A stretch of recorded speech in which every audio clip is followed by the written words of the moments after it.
महाराष्ट्र में विधानसभा चुनाव से पहले सियासी गहमागहमी तेज हो गई। शरद पवार की नेतृत्व वाली एनसीपी ने चुनाव आयोग से कुछ सिंबल को वापस लेने या बाहर करने का आग्रह किया। शरद पवार की पार्टी का दावा है कि कुछ सिंबल भ्रामक रूप से उसे आधिकारिक तौर पर आवंटित तुराहा सिंबल के समान है।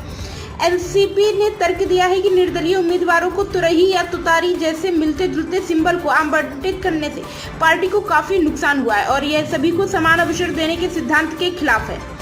समान सिंबल ने मतदाताओं को भ्रमित किया। शरद पवार गुट की पार्टी ने इस बात का खंडन किया है कि तुम्हारी सिंबल को निर्दलीय उम्मीदवारों को आवंटित करना उचित था। पार्टी का कहना है कि लोकसभा चुनाव में समान प्रतीकों ने मतदाताओं को भ्रमित कर दिया था, जिससे कुछ निर्वाचन क्षेत्रों में पार्टी के चुनावी प्रदर्शन पर असर पड़ा।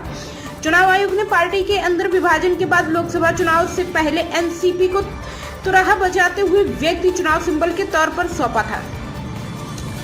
पीटीआई की रिपोर्ट के मुताबिक अपनी याचिका में एनसीपी ने चुनाव आयोग से अनुरोध किया कि वह महाराष्ट्र में अक्टूबर में होने वाले आगामी विधानसभा चुनाव के लिए फ्री सिंबल की सूची से तुरही या तुतारी प्रतीक को तुरंत वापस ले या बाहर कर दे। पार्टी ने स्वतंत्र और निष्पक्ष चुनाव सुनिश्चित करने के लिए चुनावी प्रक्रिया को निष्पक्षता और अखंडता को बनाए रखने पर जोर दिया।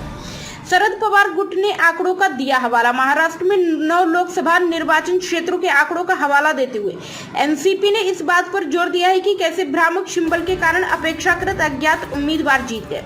पार्टी ने उदाहरण के तौर पर बताया कि निर्दलीय उम्मीदवार संजय गाड़े, जिन्होंने 17 सीट से ट्रम्पेट चुनाव चिन्ह पर चुनाव लड़ा और 37,062 वोट हासिल की, जिससे एनसीपी के उम्मीदवार शशिकांत शिंदे 32,771 वोटों के मामूली अंतर से हार गए।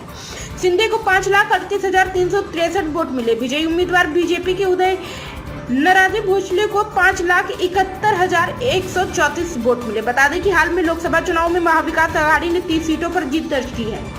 एमबीए के घटक दल के रूप में शरद पवार की नेतृत्व वाली एनसीपी ने 10 सीटों में से 8 सीट पर जीत हासिल की। महाराष्ट्र में लोकसभा की कुल 48 सीटें हैं।